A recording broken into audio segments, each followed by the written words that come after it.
comigo aí também a sua Bíblia, no Evangelho de Lucas, capítulo 4. Vamos ler então dos versículos 14 a 30.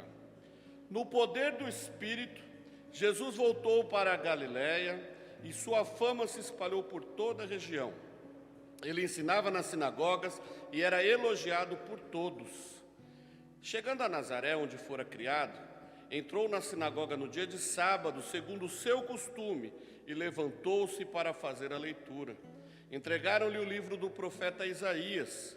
Ele o abriu e achou o lugar em que estava escrito: O Espírito do Senhor está sobre mim, porque me ungiu para anunciar as boas novas aos pobres. Enviou-me para proclamar libertação aos presos e restauração da vista aos cegos, para pôr em liberdade os oprimidos, para proclamar o ano aceitável do Senhor. E fechando o livro, devolveu-o ao assistente e sentou-se. E os olhares de todos na sinagoga estavam fixos nele. Então ele começou a dizer-lhe: Hoje se cumpriu esta passagem da Escritura que acabais de ouvir. Todos o aprovavam e admiravam-se das palavras de graça que saíam da sua boca. Perguntavam: Este não é o filho de José? Jesus lhes disse: Sem dúvida me direis esse provérbio: Médico, cura a ti mesmo. Tudo o que ouvimos dizer que fizeste em Cafarnaum, faz também aqui na tua terra. E acrescentou: Em verdade vos digo que nenhum profeta é aceito em sua terra. Em verdade vos digo, havia muitas viúvas em Israel no tempo de Elias, quando o céu se fechou por 3 anos e 6 meses, trazendo uma grande fome por toda aquela terra. Mas Elias não foi enviado a nenhuma delas, senão a uma viúva em Sarepta de Sidom. Também havia muitos leprosos em Israel no tempo do profeta Eliseu, mas nenhum deles foi purificado, a não ser Naamã, o sírio. Ao ouvirem essas coisas, todos os que estavam na sinagoga ficaram muito indignados. E levantando-se, expulsaram-no da cidade e o levaram até o despenhadeiro do monte sobre o qual a cidade estava construída para o jogarem dali. Ele, porém, passando por meio deles, seguiu o seu caminho. Senhor, usa da Tua palavra para falar conosco nesta manhã, para confrontar os nossos corações. Essa é a oração que nós fazemos no nome de Jesus. Amém. Glória a Deus. Podemos sentar, irmãos. Palavra de Deus, ela sempre nos traz grandes reflexões. E nós, como vimos aqui no primeiro versículo, diz que Jesus, o nome de Jesus era o nome conhecido por toda a região ali da Galiléia, Cafarnaum e adjacências. Todo o nome de Jesus era muito conhecido por conta da sua vida, por conta da sua mensagem pregada, por conta dos milagres que Jesus fazia. Então nós vemos que ali na Galiléia, em Nazaré, onde Jesus chega, o que eles pensam? Eles podem pensar o seguinte: poxa vida, será que o filho de um carpinteiro pode nos mostrar alguma coisa que nós já não saibamos? Esta é a pergunta na mente daquele povo. Será que Jesus é tudo isso mesmo que estão falando? Vamos então colocá-lo à prova, diziam os nazarenos. Vamos colocá-lo à prova para saber se é tudo isso. E aí nós vamos ver que Jesus, se nós lemos uma folha atrás, no início do capítulo 4, nós vamos ver que Jesus ele acabara de ser batizado. E ao ser batizado, o Espírito do Senhor desceu sobre ele e ungiu-o com poder e autoridade e leva-o ao deserto para ser provado, para ser tentado ali. Só que durante esses 40 dias, Jesus, homem, estava sendo forjado, estava sendo ungido para desempenhar a missão tamanha que ele tinha pela frente. Satanás ali é permitido que Satanás tente a Jesus, ponha Jesus à prova, porque o papel de Satanás ali era o quê? Era desencaminhar o Filho de Deus dos seus propósitos. Jesus ele veio ao mundo com um objetivo. Jesus sabia por que ele estava ali. E o papel do diabo era o quê? Era impedir que Jesus realizasse esta façanha de salvar o mundo dos seus pecados.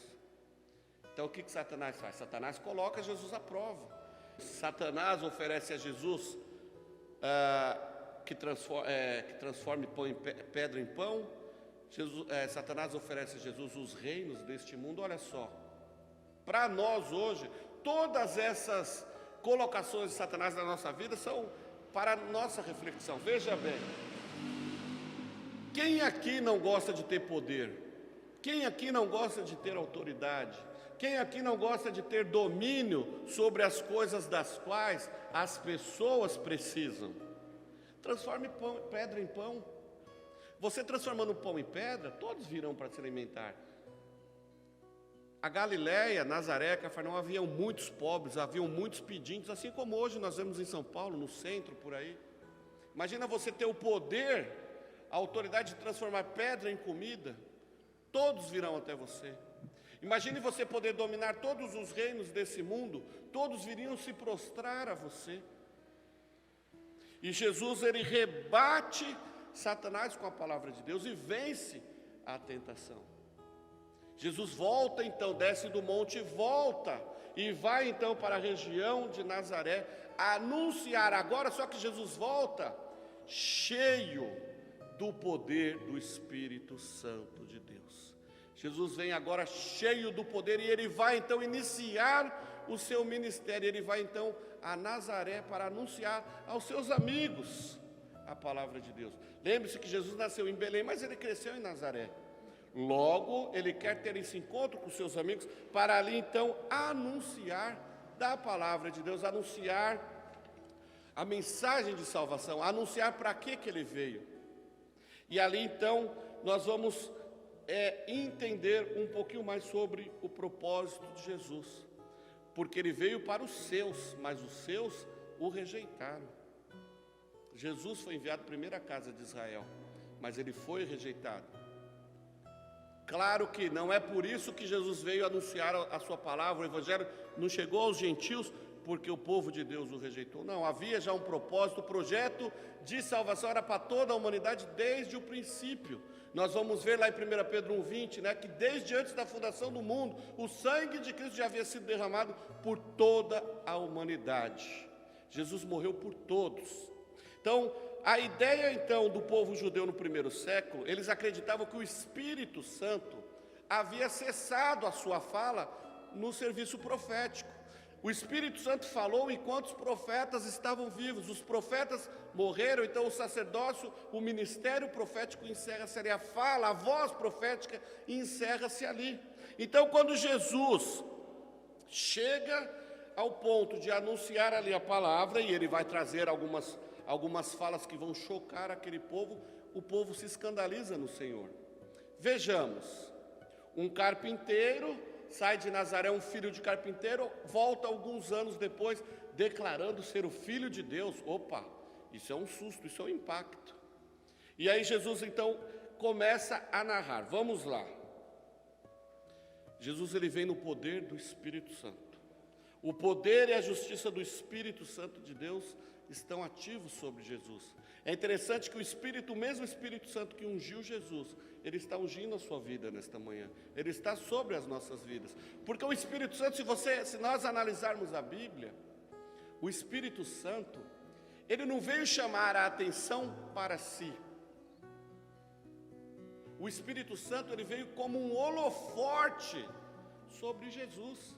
O Espírito Santo, ele traz todo o foco para a pessoa de Jesus. O Espírito Santo não diz, venha a mim, o Espírito Santo diz, vá a Ele. A segunda pessoa da Trindade desempenhando o papel sobre a terceira. Olha que coisa linda. O Espírito Santo mostrando ao mundo Jesus, a pessoa de Jesus Cristo.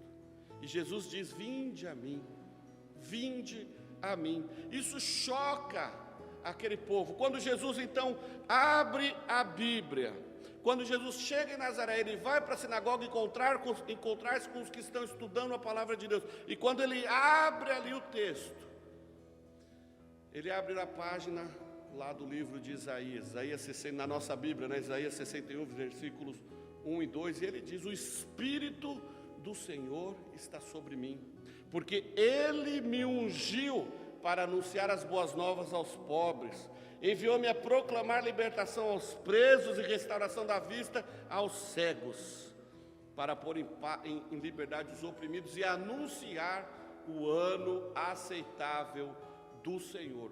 Quando aquela sinagoga ouviu Jesus dizer isso, eles ficaram numa expectativa muito grande de saber o que viria a partir daí. E Jesus, sem pestanejar, Jesus cheio do Espírito Santo, que Jesus faz? Hoje está se cumprindo esta profecia. Todos se assustaram, todos se escandalizaram. Que ousadia! Aquele homem que outrora saiu daqui como filho do carpinteiro, agora vem aqui dizer que a profecia do grande profeta, que Isaías era tido como um grande profeta, um dos maiores profetas do povo de Deus, e agora ele vem dizer que a profecia dada outrora por Isaías está se cumprindo nele. Eles se escandalizaram, eles ficaram muito, mas muito bravos, e queriam inclusive apedrejar Jesus, colocaram Jesus para fora daquele lugar. Eu quero dizer para vocês, queridos irmãos, que nós vamos refletir hoje sobre o papel da unção do Espírito Santo do Senhor sobre a vida de Jesus, para que Jesus pudesse desempenhar o seu ministério. E nós vamos ver que Jesus, quando anuncia o cumprimento da sua profissão, Jesus ele começa dizendo o seguinte: o Espírito do Senhor está sobre mim para anunciar as boas novas. Jesus veio a este mundo anunciar as boas novas. E quais são? O que é? Quais são as boas novas? As boas novas são a mensagem de salvação. A salvação de Deus chegou aqui neste lugar. É isso que Jesus quis dizer. Jesus, ele era famoso, ele ficou conhecido por operar milagres por onde passava, por curar pessoas, e por isso todos que iam até ele esperavam a cura dele. Só que a cura, os milagres que Jesus produzia, os milagres que Jesus fazia, era consequência do anúncio da sua palavra.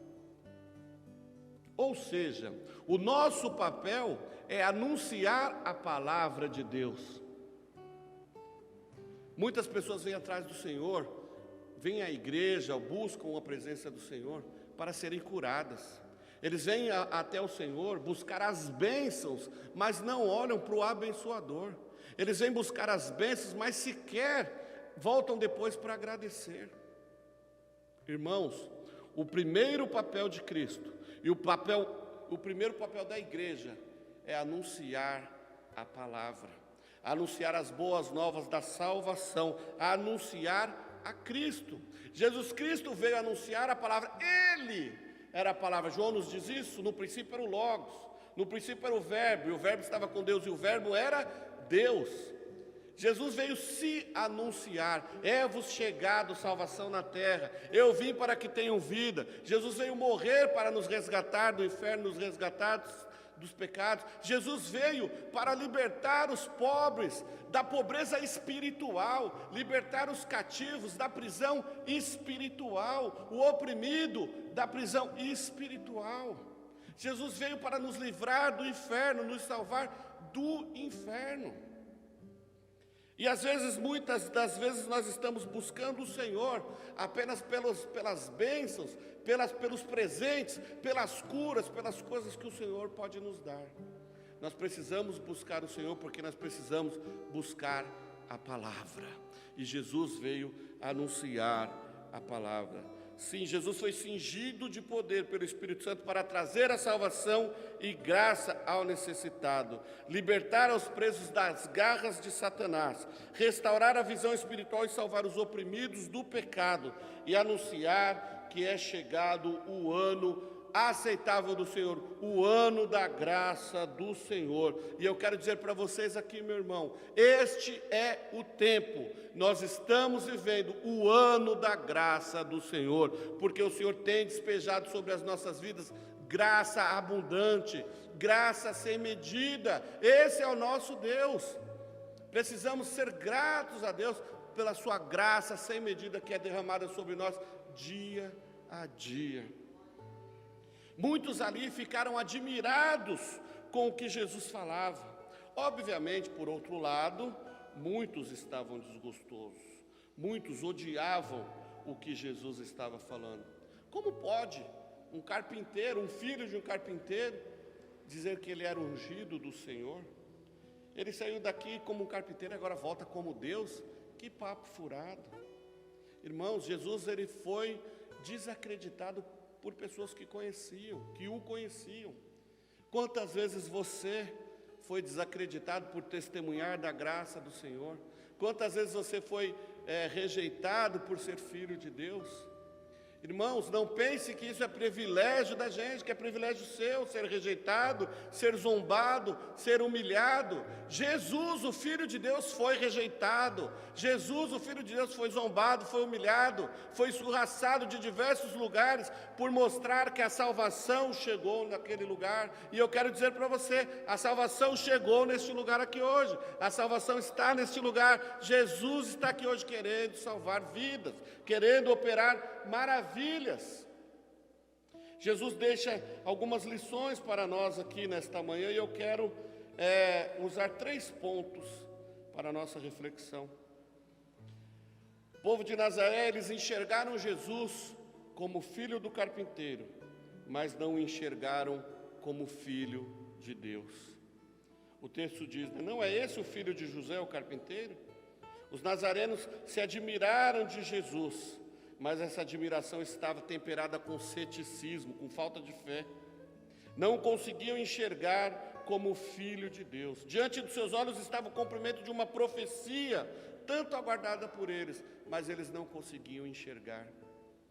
Quantas vezes nós vemos isso hoje em dia? O povo precisa de Deus. Todos já ouviram falar de Jesus. Acho que foi essa semana nós falamos sobre isso aqui. O Brasil inteiro já ouviu falar do nome de Jesus. O Brasil inteiro consegue enxergar Jesus, mas consegue enxergar Jesus como o abençoador, o curador, o curandeiro, o milagreiro. O Brasil precisa enxergar Jesus, a igreja brasileira precisa enxergar Jesus como o Filho de Deus, para que nós possamos viver o sobrenatural.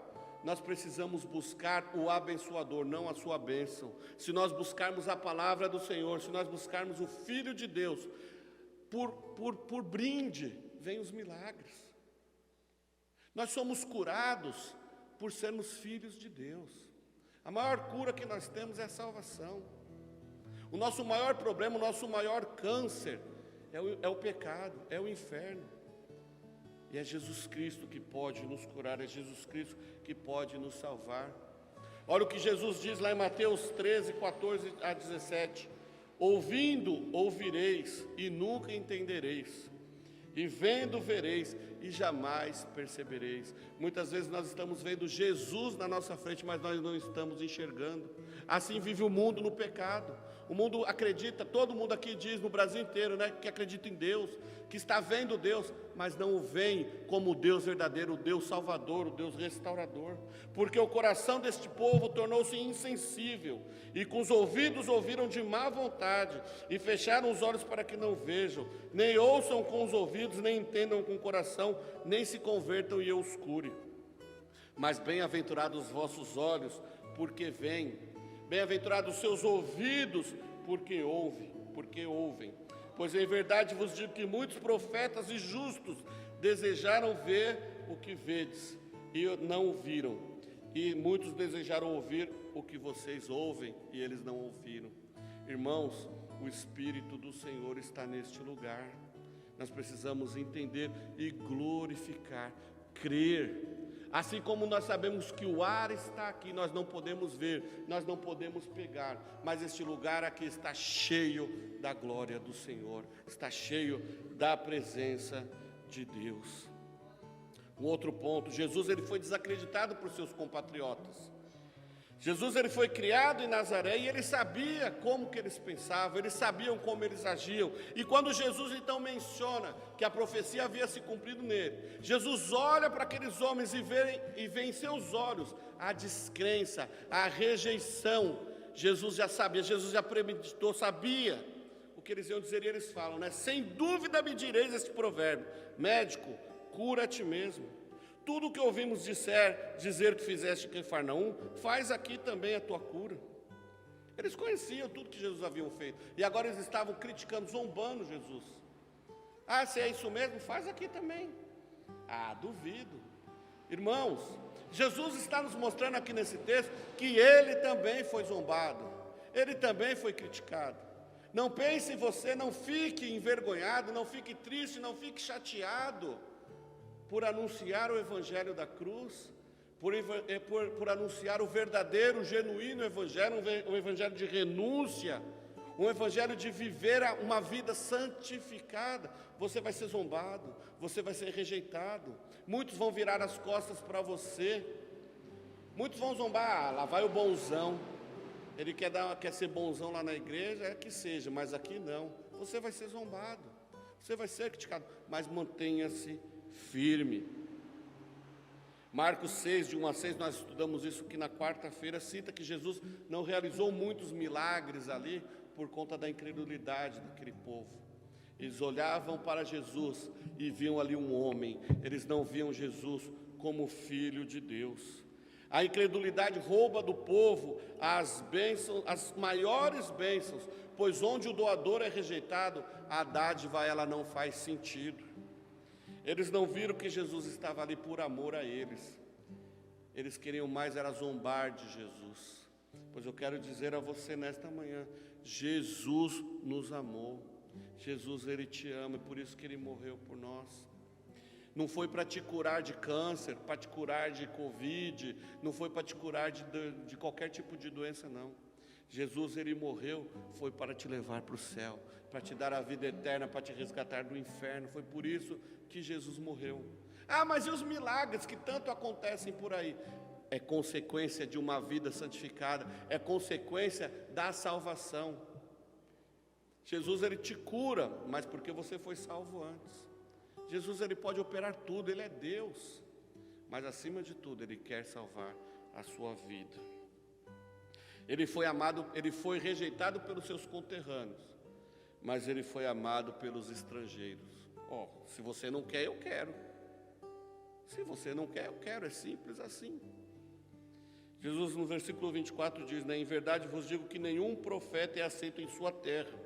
Em verdade vos digo, havia muitas viúvas em Israel no tempo de Elias, quando o céu se fechou por 3 anos e 6 meses, trazendo uma grande fome por toda aquela terra. Mas Elias não foi enviado a nenhuma delas, senão a viúva lá em Sidom. Também haviam muitos leprosos em Israel no tempo do profeta Eliseu, mas nenhum deles foi purificado, a não ser Naamã, o sírio.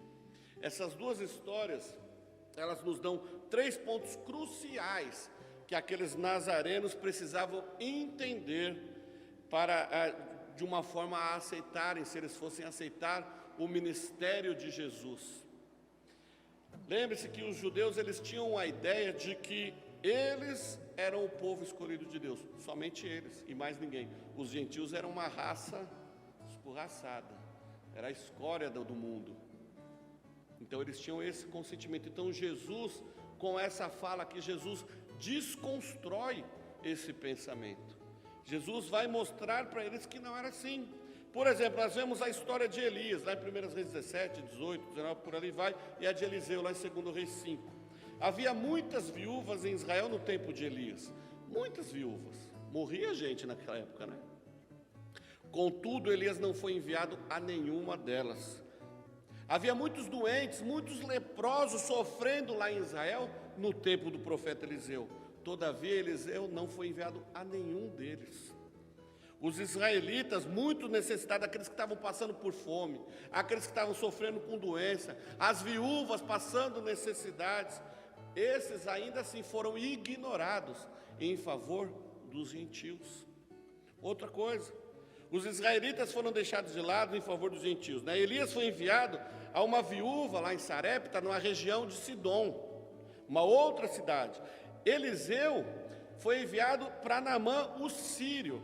Note que esse sírio, Naamã, ele era um general do exército assírio, que estava nesse momento também em guerra com Israel. Espera aí, o meu povo aqui padecendo, e Deus envia o profeta para curar ainda o general do exército contrário? Sim, Jesus fez isso.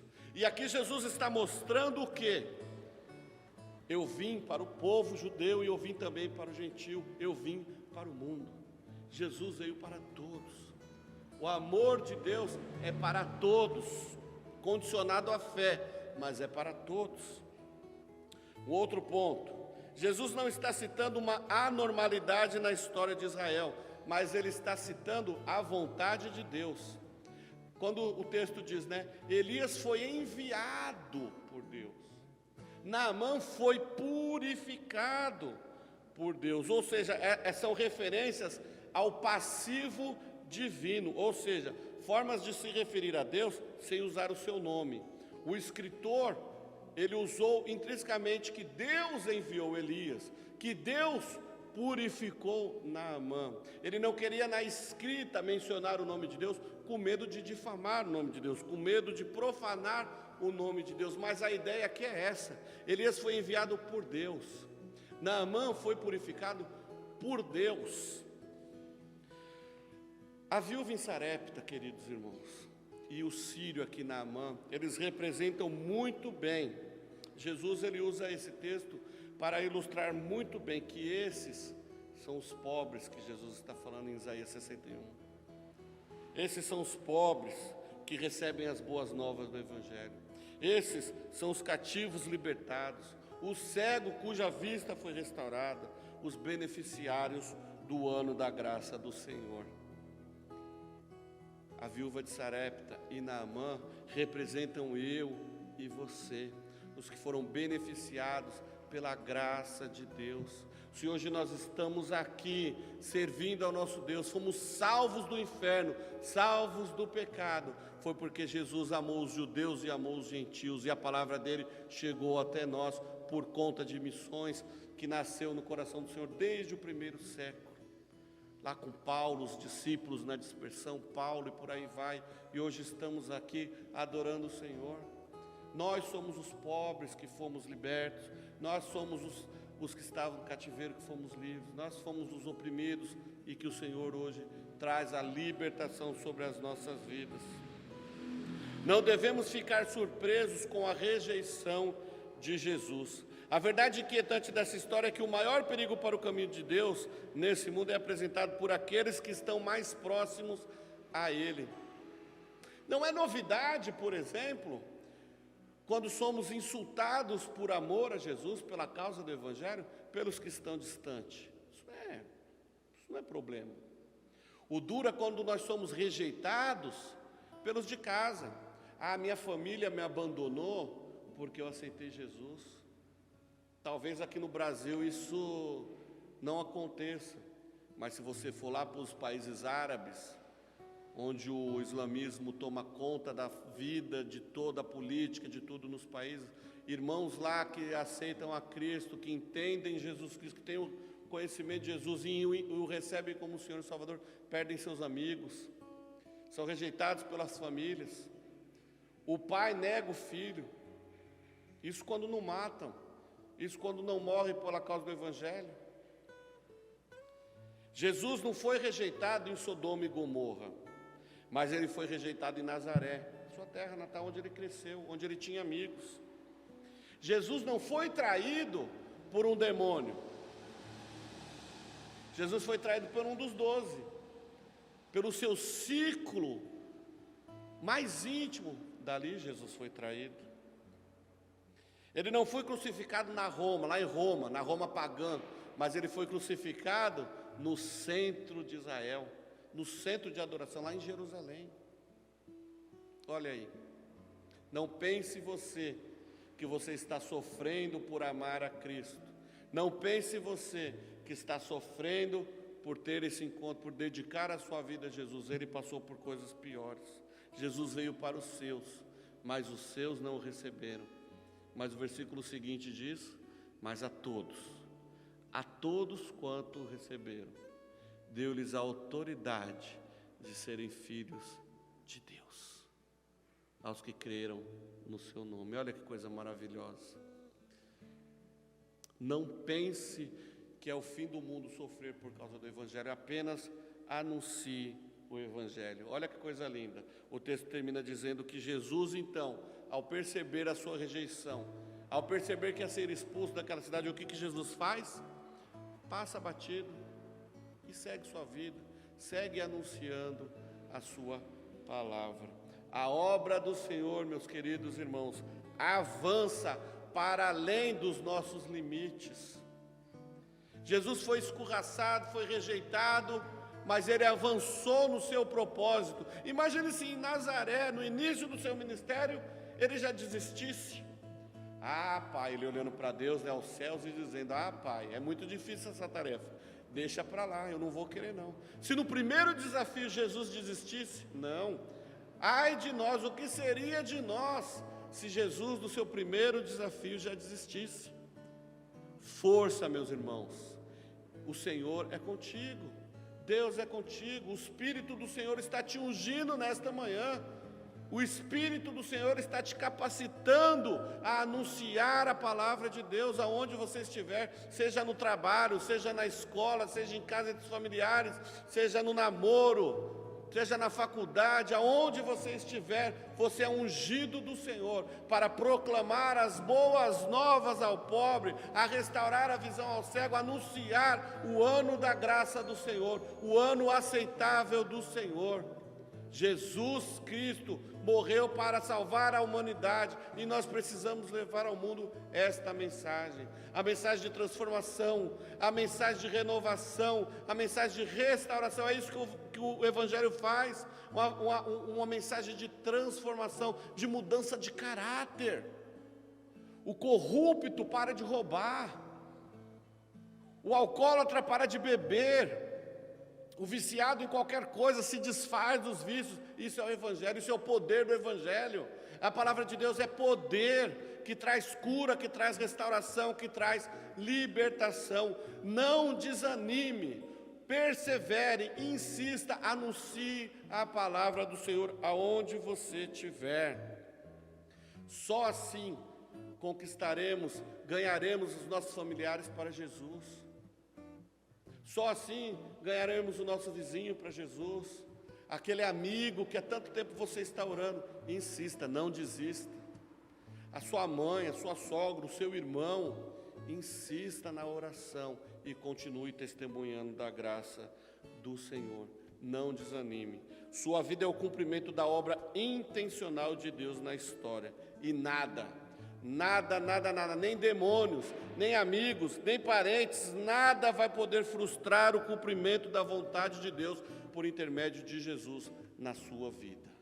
Apenas permaneça firme e anuncie a palavra de Deus. Anunciar as boas novas de salvação, as boas novas que trazem paz, que trazem o renovo. Como eu disse, nós precisamos mostrar que Jesus Cristo veio a esse mundo para nos salvar. A mensagem do Evangelho é salvação. Muitas pessoas têm vindo a Cristo buscando somente as suas bênçãos. Não. Nós somos hoje aqui, nós que estamos aqui em casa, né? Nós somos abençoados pelo Senhor porque nós já temos o Senhor. Nós buscamos primeiro o abençoador, que consequentemente temos as bênçãos do Senhor, né?